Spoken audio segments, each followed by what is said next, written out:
Hello and welcome once again to our online blockchain course. And we are live once again at the World Blockchain Forum in London. And this time I have with me Shidan. Thank you for your time today. Can you give us a introduction to yourself, what you do, and your company? Thanks, Yusuf. Yeah, so I run an investment company, actually the very first publicly listed investment company in the blockchain space. And we primarily focus on being an incubator to technology ventures in the space. And we think of them ourselves, we grow them, and we spin them out. So our very first venture was creating a Bitcoin mining company. Cryptocurrency mining company. It's the largest in North America, and we've spun it out into its own public entity. And we have some other divisions. So we have one which we plan on also really building into their own company. So one of our companies is or divisions, I should say, is a media and entertainment division. Blockchains in media and entertainment. The other one is an exchange division, and we also have an enterprise division. Those are our three focuses today. So tell me why you set your company up and why you have these three enterprises, why you set them up. Because I think they're all really great fits for blockchains. I think there's all kinds of solutions that blockchains really benefit from. So with blockchains, the network really is the exchange at the end of the day. And you're kind of creating the exchange of everything with blockchain. So it's a great area to be a part of, especially if you're looking at decentralized exchange solutions, which we are. So part of that division, we are actually forking Ethereum and adding features to it to make it more scalable, faster, and kind of the Swift of blockchain. So you can do transactions from one blockchain to another through ours. And instant transactions and privacy we've added to it. And we've done this by taking something very similar to the Dash protocol and adding it to our fork of Ethereum. That project we call Laser, and it's a base for many other projects we're developing. So one area that can really increase the value of this whole space, much more so than ETFs, for example, is developing exchanges that have real institutional players on it. If you have an exchange with a Goldman Sachs on it, for example, who's trading, that's a massive deal. The amount of liquidity that you get from having those institutional players trade with this asset class that would be created would completely change this industry. Actually, that's something valuable. It's a real application, like payments are, or building other dApps. And one area that's really critical for them is custodianship. They're not going to come into this space until they know that problem is solved. Big institutional clients are not going to risk their clients' monies unless a solution for custodianship exists. So one thing we're building with Laser is something very similar to a Ethereum DEX, but the difference being, again, because it allows cross-chain transactions, it also allows you to handle many, many different types of asset classes from other blockchains, which a 0x protocol, for example, can't handle today. And that's as far as technology. From a business development perspective, we're looking to get insurance on that as well from a major actor. And Lloyd's recently announced that they have they're insuring some projects in this space. Aon, the insurance company, has announced that they're doing things in this space, from what I've heard. And we're speaking to some actors of an even greater magnitude than them to also come in and offer some assurances in the space with respect to custodianship. And one way that we've been able to sell them on the idea is to say, hey, look, we can actually make this highly decentralized. We can bring a lot of great players to offer custodianship to your clients where we're not the central authority ourselves. And it actually is a very attractive feature for them.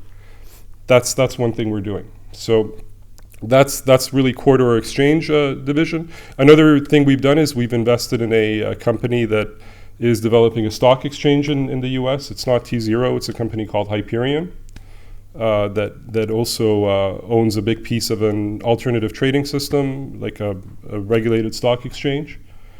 And I think trading of securities on, with these technologies is going to become a bigger deal also this year, much bigger. It's an area that's actually not in a bear market, it's in a bull market. There have been more security issuances this year. It's starting to look like the early Bitcoin curve, actually. And I think that's going to explode as well. You're not going to see big raises on every crowd sale, obviously. They're going to be much smaller than they have in the past. But what you're going to see is many, many more crowd sales. So building the infrastructure for that and offering platforms and services for that is going to be a great industry, actually, which is something we're involved with. So that's for the exchange division. Now you asked me why these three pillars, because we've done that. For the enterprise area, I think blockchains are a perfect fit for anything that has to do with accounting, obviously, right? So trade finance and supply chain management, the accounting with that is absolutely horrendous today. I mean, you can't account over many organizations and really have the transparency you need to make great decisions in things like trade finance. So one thing we've done is partner with the government of Dubai. So the DMCC, the organization responsible for the commodities industry in Dubai and running the free trade zone, is our partner, and we're the first blockchain company in the free trade zone in Dubai. And we're looking to build a number of applications specific to trade finance, supply chain management, and with the port of Dubai being there, I think it's a great opportunity for us to look at applications that make sense for them as well. Being a massive hub for gold trade, diamond trade, all these things is also a big deal. So that's our real focus as far as enterprise goes. We're also working on a decentralized file system solution that we're incubating and will be funding with a third party that, again, inside the enterprise, tracking on, inside an enterprise, one department is really autonomous to another department, right? I mean, it's almost like they're separate companies.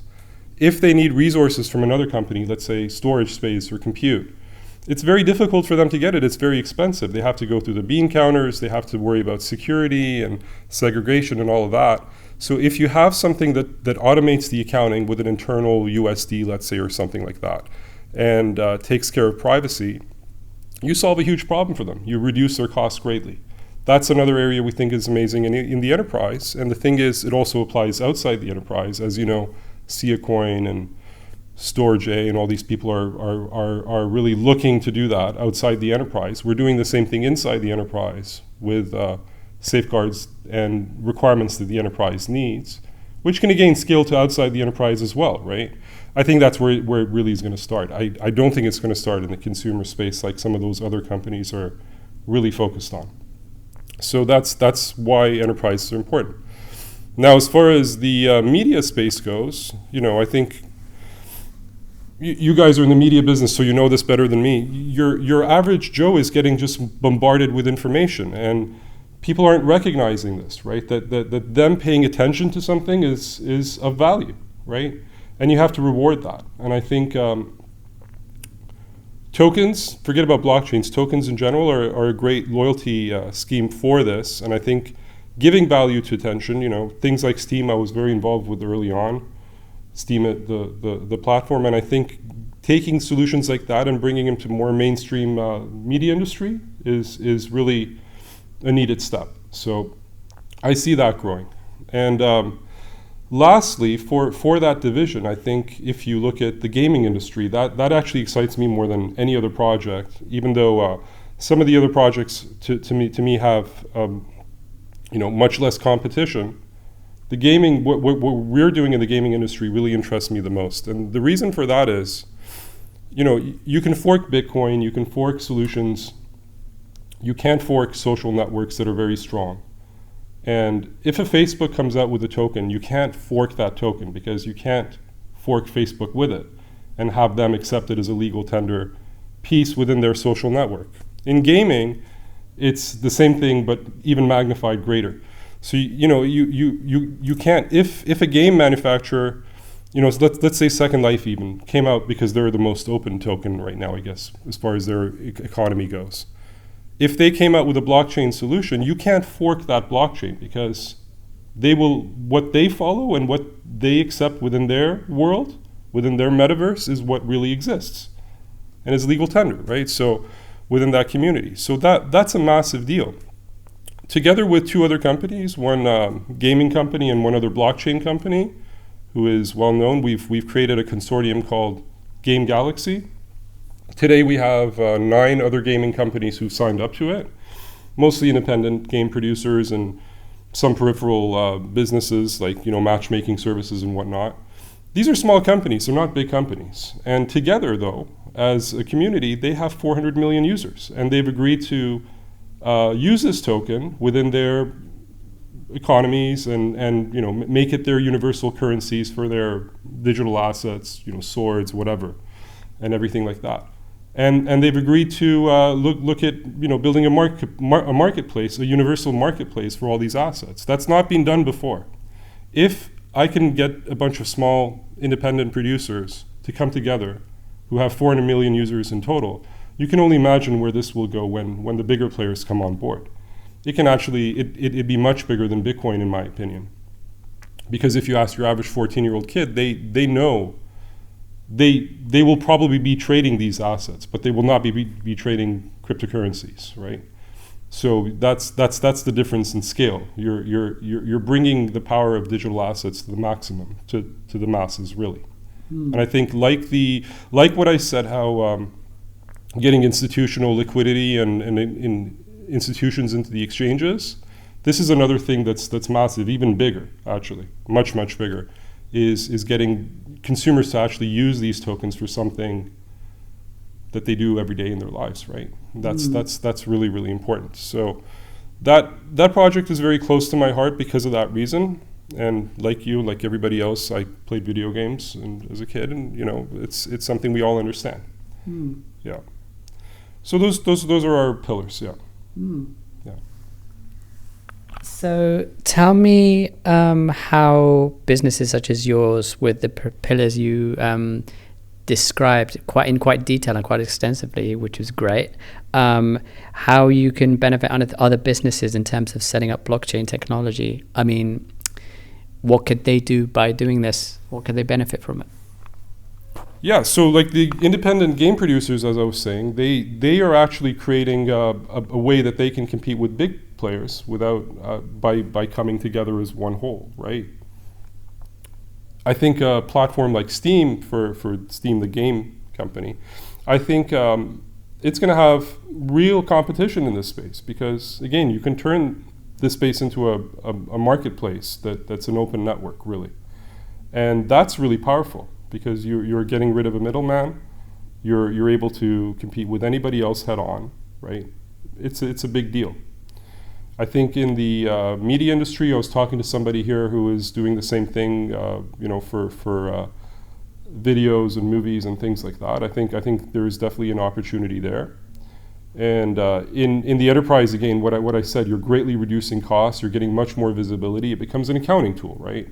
And the only people that really have to worry, the people who don't benefit from it, are the huge workforce of, mid-tier and low-tier accountants, right?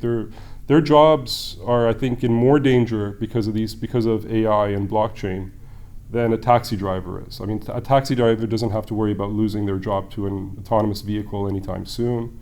It's not going to happen in most people's working career today.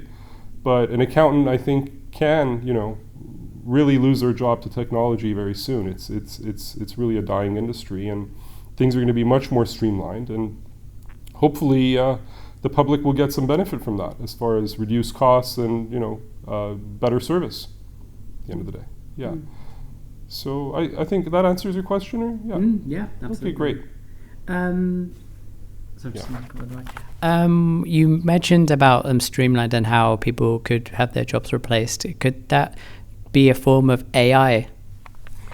100%. I think AI needs a lot of data, and that's what blockchains provide. Is a platform with a lot of transparency, right? You now have the big picture of everything. You don't have to have small test samples for accounting, and the AI can process that. I mean these what they do is, if anybody's done any kind of bookkeeping and accounting, that what a clearinghouse does today can be automated greatly. like many of the jobs that these clearinghouses have can disappear. And that's really the case for much of what's happening in the accounting world. Obviously, the higher layers of being a controller and a manager who can understand the reports and whatnot is not going to disappear. But a lot of it is going to get automated. A lot of triggers can happen through AI where you can see where there's problems, where there aren't. Even an organization like the SEC, for example, you take something like XBRL and create an XBRL blockchain where you have all this information there and you can track trades against it and know where everything is flowing and whatnot. If one SEC agent can handle 1,000 people now, it's going to multiply greatly by a few 100,000 people. That's good. You want them to be able to clean up the capital markets, for example, especially in the junior market space. And that's one issue that we should talk about as well. I think regulators shouldn't be scared of this space. I think they should be embracing it because it can actually make life better for them. Things being open isn't a bad thing as long as you have tools to really see what's going on and you have the transparency that you need, right? So I'm pretty bullish on the security token world, and that's another area, as I said, that I really believe in. Yeah. So why is blockchain technology so vital at a time like this? Well, just let's look at what's happening with the world today and all the issues with trade wars and currency devaluations and whatnot. All of that points to that we need a monetary system that's really independent of governments, I think, and I think something like Bitcoin today makes a lot of sense because of that. So it can't be manipulated. It's a common standard, and I think it'll be really beneficial to society. And there's too many middlemen right now. It's very hard. When I first heard about proof of work, for example, this was in 2006 when one of my friends who was a VC was like, this guy came to me looking to raise some money. Can you read over this thing? And I was, because I come from a technology background, and he was like, can you let me know if it makes sense? And then I read it. It was proof of work. It was a company out of Montreal who was looking to prevent spam with emails. And I told him, it's a new way of doing things. Nobody had thought about this before. And it could work, but I don't really believe in it. And I told him I don't think it's going to go far personally. This was in 2006. I said, but the idea is good. What if you attach, a US dollar, a penny, whatever, to an email? You would prevent spam by doing that if they have to, send that to the opposing party, for example. That's not how their solution was set up. But I was like, if you do this, you would completely prevent spam. And I was like, this is a great idea, but it would never happen because it's so hard to program,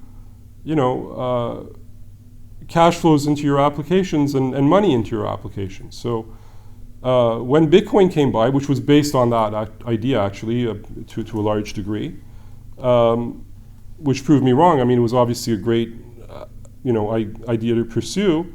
When Bitcoin came along, these things became possible. And now I think what you need is more applications. You don't need ETFs, you need applications like this, right? You need real people building real protocols that actually are usable, not just white papers and websites.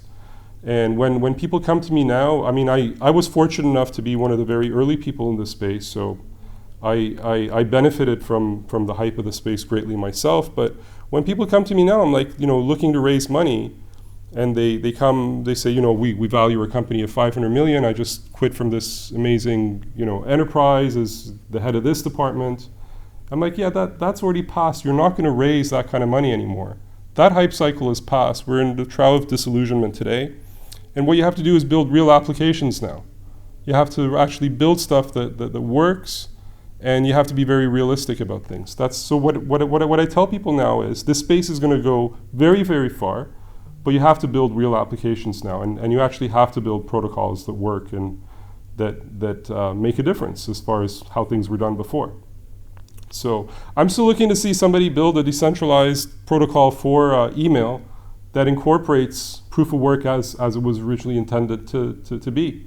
But nobody's actually pursued that. There was one company that in California that was looking to do that. I remember from a few years ago. I don't remember their name, but I haven't really seen anything go off there. So it'd be good to see more applications like this. And that's what we're really focused on, is building things that really work.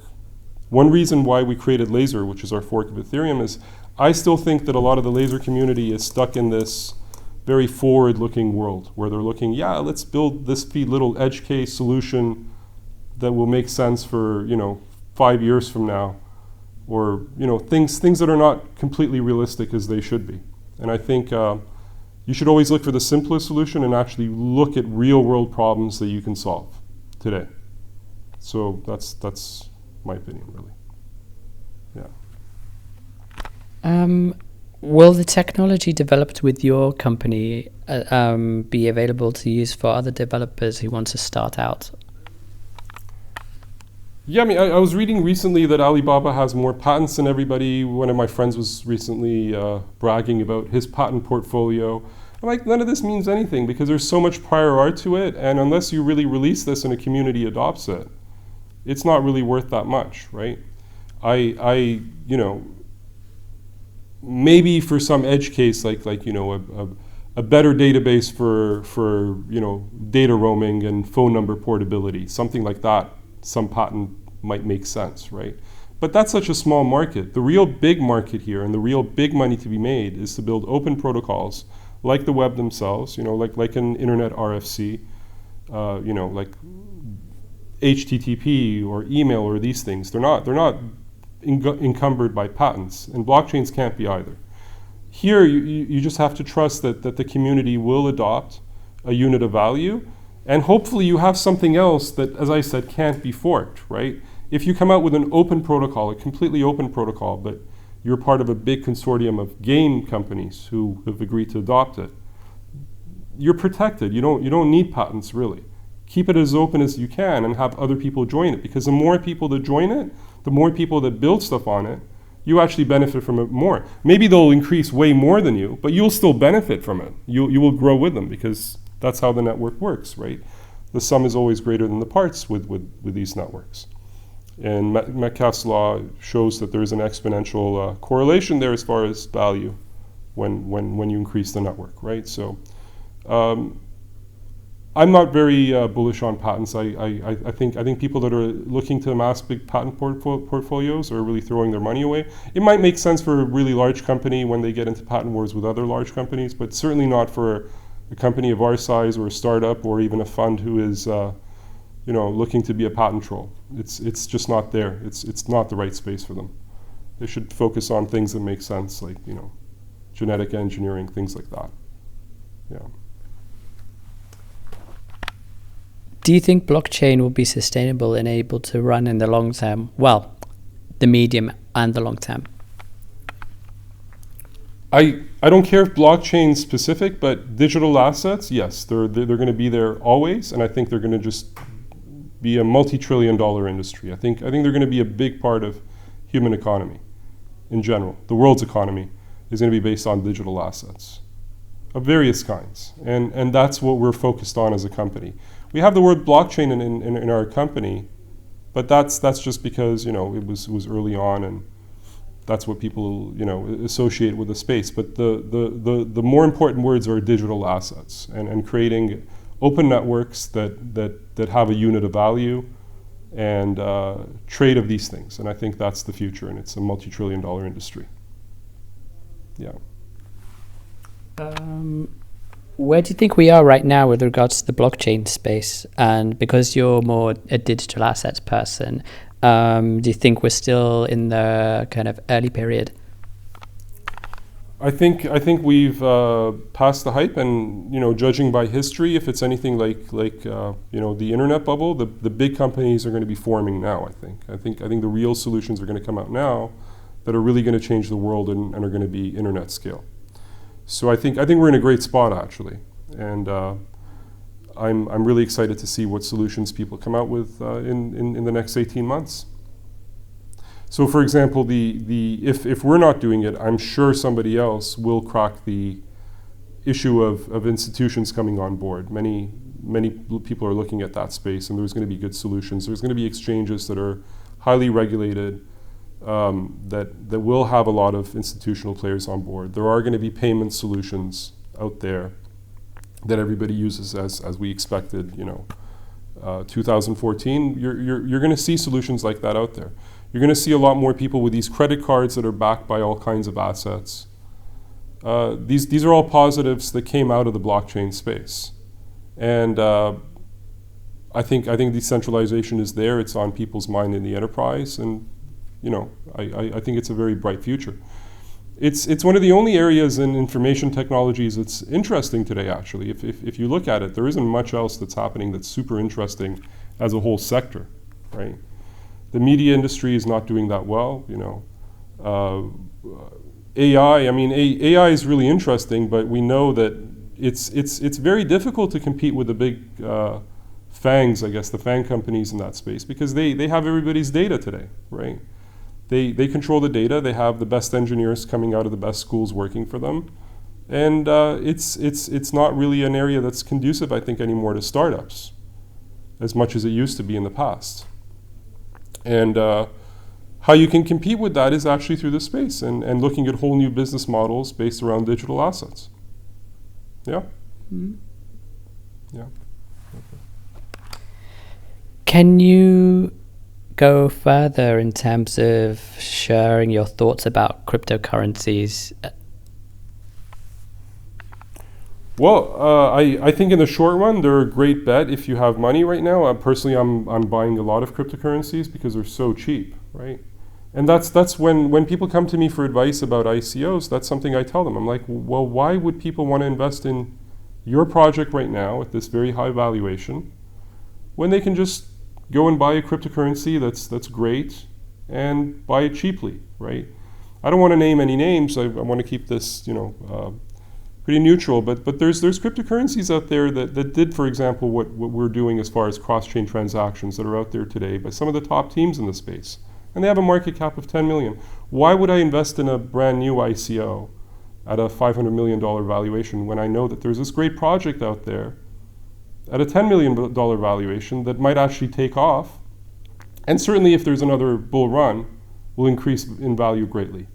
So I think it is actually a good time if you know what you're doing to buy tokens. I don't believe in this whole speculative place in general, though. I think as I said, 90% of these tokens are going to die out. But for the short run, I think this is an opportunity for people to make a little bit of money. Yeah. Mm. How do you see the future of blockchain technology in the near future and beyond? I think the idea of decentralization is here to stay, and I think there's other things coming out other than blockchains as data structures that are going to be very powerful. And I think, as I said before, what I think is you can't compete with a Facebook or an Amazon playing their game. You have to change the game as they change the game against the incumbents before them, right? The media industry, when I remember when I was just got out of school, they weren't taking the web as seriously as they should have. And they missed out on a lot of things. Even a company like Verizon, for example, didn't take the internet as seriously as it should have. It was still trying to compete on voice and thought that was the big deal. And they got overtaken by companies like Facebooks and the Amazons of the world. I remember when Amazon came out, why didn't Walmart do it first, right? So this is what I'm saying is you can't compete with Facebook and Amazon and Google playing their game, but this area gives you a new way to do things. And this gives you an opportunity because you have a head start here. You don't have many opportunities in life to do things like this. These things come, let's say every 7 years, a new technology that you can really take advantage of and change the whole view, the whole business model of how things were done in the past. And incumbents never pick up on that because they're making money doing what they're doing, right? Why would they? This gives you an opportunity to do something that's really competitive from that angle. So that's where I see the future of blockchains. And I think even these decentralized solutions, when you build them, it's just a layer of indirection with some minute changes that matter. You're still going to have something like the power law that people are going to build. There's going to be a few businesses that do really well while most don't. That's just nature. Every once in a while things are going to go towards there. But should it be 4 businesses or 50 businesses, right? It is kind of unnatural today the way things are, and I think you do need a more even playing field and less rent seeking, and blockchains do help with that. Yeah. So to wrap this up, do you have any advice you could give to our students watching this? Do you have any advice for students watching this in terms of how they can benefit from blockchain technology themselves if they're just starting out or have a business already? Well, my advice to them is just to do what they like to do, right? If you have a deep curiosity for this space, that's how you become a real winner in anything, right? If you have a curiosity for it, go for it, learn as much as you can about it, and only something good will come out of it, right? I'm not going to give advice on learn this technology, learn that technology. Just do what you like, and that's the best thing you can do. And people who will be winners in the blockchain space, and there's still plenty of opportunity to build great companies and make a lot of money in this space, are the ones who are really interested and really put their heart in it. And the best way to do that is to really find it enjoyable. And if you do, you should do it. One final question. Do you have any final thoughts? No, I mean, a great city, love London, and I'm going to be exploring the city more after this show. That's that.